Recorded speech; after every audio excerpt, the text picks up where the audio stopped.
Yo, ladies and gentlemen, welcome to another In the OT podcast for BetHubb Sports Blog.com. I am your host, Chad M. Today we are breaking down the big news out of Major League Baseball, which sees the Kevin Youkilis dealt from the Red Sox to the White Sox.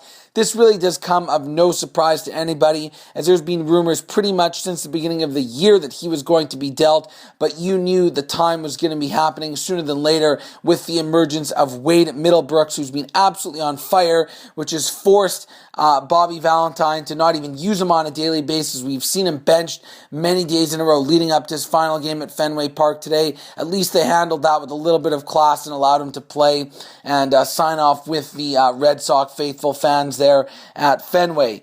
But, this really does date all the way back to the beginning of the regular season, where it was apparent that Youkilis was butting heads with Bobby Valentine. He made some pretty stupid comments, in my opinion, by going out on record publicly and saying that he's not working hard enough and he's not showing the dedication that's required to the sport of baseball. I mean, come on, shut your mouth, Valentine. You've been with the organization for a couple of weeks. It's a very sensitive and fragile situation based on what occurred at the end of last year. Youkilis has been a legend. He's been an absolute pro for this team, and I believe that he was completely off guard and at least should have given him the benefit of the doubt to allow some of the regular season to play out to see if he could get himself out of some early season slumps. But that's here nor there. That is in the past, and that definitely played a factor into everything. And then now what we've seen here with Middlebrooks, it was just a matter of time. So that's what we see having occurred here today.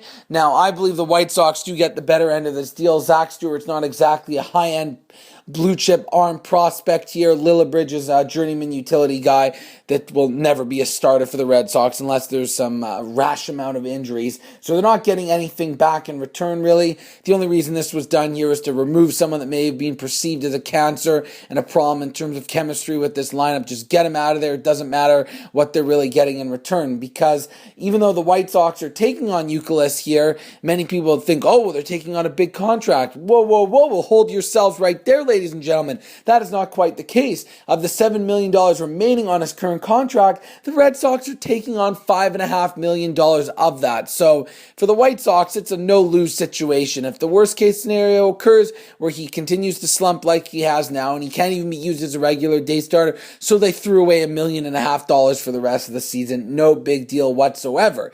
Now, on the other side, if he does start to turn things around and hits like he's capable of, then it's going to be a huge win situation for them, because the White Sox are in the thick of it in the AL Central right now with the record of 38-34, a half game up on the Indians for the division lead. And should they even falter there, they'll have an opportunity to be in the mix for one of those two wildcard teams.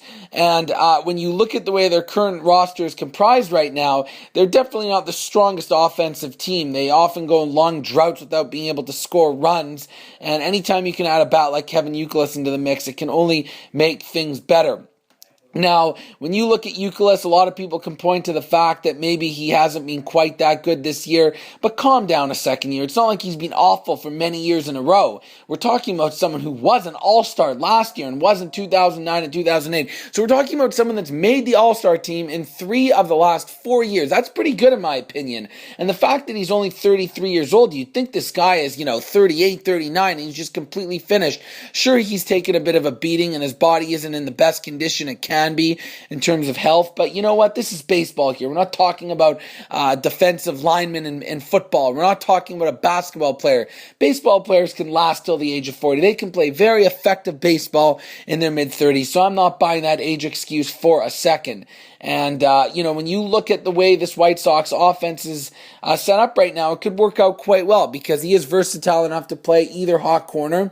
At first base, generally PK, Paulie Konerko is playing there. Sometimes Adam Dunn. They rotate through the DHs, but you're not really getting much offensive production out of Orlando Hudson, the O-Dog, and Eduardo Escobar at third base. So if he slides over there, it should be a nice little addition, because you add his power into the mix with the Dunn and a PK, and we see Rio sitting a little bit better now. Alexi Ramirez, Alejandro Diaz-Aza, they have some guys that can produce some runs. And anytime you're going to be doing that with the starting rotation, as solid as the White Sox have been this year. Chris Sale, phenomenal. Jake Peavy back on track. There's Jose Quintana, who's being converted into starter. All three of them, ERAs under 3 right now. Gavin Floyd's ERA is a little bit high, but I do believe he's had some bad luck in terms of balls being knocked out of the yard, and his whip is a lot lower than the 5.2 ERA. He should get things back on track. Philip Humber still has some upside, even though he's on the DL and hasn't been as good since his perfect game. So they do have a nice rotation. You look at some of their bullpen guys, Matt Thornton and Addison Reed, guys holding it down in the back end there. This White Sox team definitely got a lot better, and they did not have to give up a lot. So I give them a lot of credit for going out and getting a quality player of this nature here. And for the Red Sox, well, I don't know. I mean, I guess they just wanted to get rid of him, and I don't think it's really going to improve their team in any which way possible moving forward here. Chad, in the OT podcast, BetHubbSportsBlog.com, breaking down the Uke trade today.